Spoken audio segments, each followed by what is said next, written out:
जी अस्सलाम वालेकुम viewer, welcome to my vlog channel. तो आज मैं आपको बहुत ही ज़्यादा अहम बात बताने वाला हूं, क्योंकि इमरान खान को इस इलेक्शन से नाअहल करार कर दिया है। क्योंकि इमरान खान इस टाइम इलेक्शन से नाअहल करार हो चुके हैं। क्योंकि जो इमरान खान इलेक्शन से नाअहल करार हो चुके हैं, तो फिर आवाम सड़कों पे निकल आई है। तो काफ़ी सड़कों पे मतलब ब्लॉक हो गए हैं और काफ़ी रस्ते भी बंद हो चुकी, क्योंकि आवाम का काफ़ी ही मतलब जो ज़ोर शोर है। मतलब आवाम कहती है अभी इमरान खान वापस आ जाए, क्योंकि आवाम को ही जो अदालत का फ़ैसला है वो मानना चाहिए। क्योंकि अदालत जो फ़ैसला कर देती है हक़मी फ़ैसला होता है। क्योंकि आपसे मैं थोड़ी सी वीडियो यही शेयर करने वाला हूँ, क्योंकि इमरान खान इस टाइम जो वोटों से इलेक्शन से नाअहल करार हो चुका है। क्योंकि और जो आवाम है वो काफ़ी सड़कों पे निकल आई है। तो लेकिन ऐसा नहीं करना चाहिए, क्योंकि जो अदालत का फ़ैसला आ चुका है वो उसको ही कायम करना चाहिए और उनको तस्लीम करना चाहिए।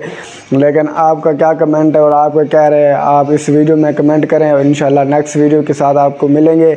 और इस टाइम मेरी वीडियो को जो भी देख रहा है उसको चैनल को लाइक कर दे और सब्सक्राइब कर दे, बेल आइकन ज़रूर प्रेस कर दे। इंशाल्लाह मिलते रहेंगे हर वीडियो के साथ। मुझे दे इजाज़त, अल्लाह हाफ़िज़।